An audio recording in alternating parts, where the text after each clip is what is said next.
Taller Inicial de Ciencias Exactas, actividad número 2. El tema que elegimos fue ecuaciones e inecuaciones. Primero, ¿qué es una ecuación? Una ecuación es una igualdad en la que hay una o más incógnitas, es decir, un valor desconocido. Solucionar una ecuación es encontrar el o los valores desconocidos de x, es decir, de la incógnita.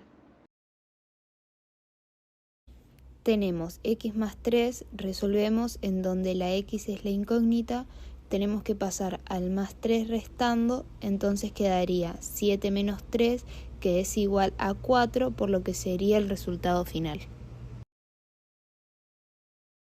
En el ejemplo del trabajo teníamos que N significa la nota final de la materia, D el desempeño, E la entrega de los trabajos y P el parcial. Al reemplazar D y la entrega de trabajos por 7, nos daba que la nota final de la materia era un 5. Entonces, daría el promedio para aprobar la materia.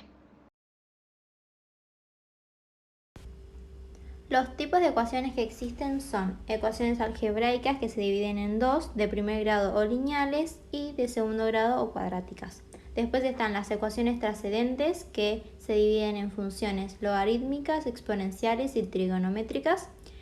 Las ecuaciones diferenciales, ecuaciones integrales y ecuaciones funcionales. Tenemos ahora las ecuaciones de primer grado, que los pasos para resolver son los siguientes. Primero debemos reducir los términos semejantes, luego despejar las x del lado izquierdo y las constantes del otro lado, es decir, del lado derecho, y si algún término no está en su lugar, debemos aplicar la operación inversa al cambiarlo. Como tercer paso es reducir los términos semejantes nuevamente. Luego despejamos el coeficiente, es decir, que lo pasamos al otro lado con la operación inversa, y el último paso es resolverlo. En primer lugar, hay que ver en qué forma está escrita la ecuación para poder despejar los términos correctamente. En segundo lugar, observar los signos que se presentan en la ecuación, y por último, cuando pasan al otro lado, el signo debe cambiar a la operación contraria. Las partes de una ecuación son los términos. El primer término, como por ejemplo podemos ver el menos 3, y el segundo término, que es un 4, en este caso. Después están las incógnitas, que son las x, es decir, menos 2x y 5x, y esta ecuación da como resultado x es igual a menos 1. El otro tema que elegimos fue las inecuaciones. ¿Qué es una inecuación? Una inecuación es una desigualdad entre dos expresiones algebraicas. Resolver una inecuación es hallar los valores para los que la desigualdad es verdadera, y se puede representar mediante un gráfico o un intervalo.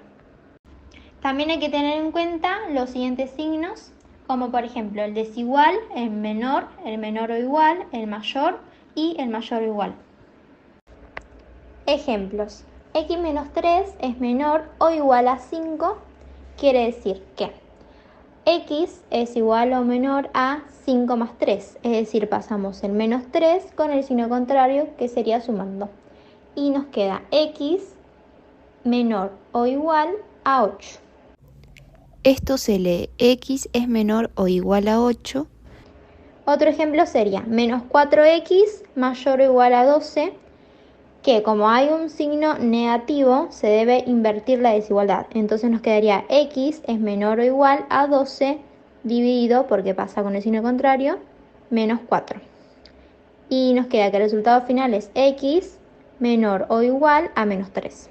Cuando el número que multiplica o divide a x es negativo, se debe invertir la desigualdad. Después tenemos otro ejemplo, que es el trabajo anterior.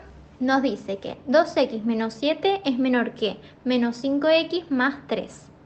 Pasamos las x de un lado y los números del otro lado. Entonces quedaría 2x más 5x es menor que 3, y ese 7 que estaba restando pasa sumando. 3 más 7. Luego el siguiente paso es 5 más 2 es 7, entonces quedaría 7x es menor que 3 más 7 es 10. Entonces queda 7x menor que 10. Ese 7 que está multiplicando pasa dividiendo, entonces nos quedaría de este lado x es menor que 10 dividido 7, o 10 sobre 7 séptimos. Debemos tener en cuenta que las inecuaciones lineales de primer grado se pueden observar de distintas formas las soluciones. La primera es de forma de intervalo. Al referirnos al ejemplo anterior, nos había quedado x es menor que 10 séptimos. Entonces, quiere decir que del menos infinito hasta el 10 séptimos sería el intervalo. Luego, la notación de conjunto, que significa x pertenece a todos los reales, barra x, como nos había quedado, menor a 10 séptimos.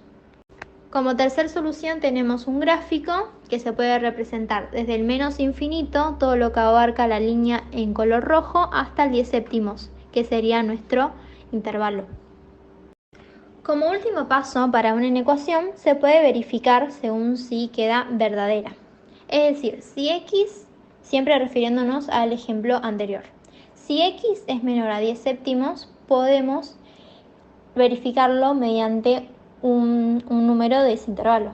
Acá agarramos el menos 1 y lo reemplazamos en la x. Por ejemplo, 2 por menos 1, menos 7 es menor a menos 5 por menos 1 más 3. Lo resolvimos, nos quedó menos 2 menos 7 es menor a 5 más 3. Nos quedó que menos 9 es menor a 8. Eso es verdadero. Muchas gracias por ver el video, espero que les haya gustado.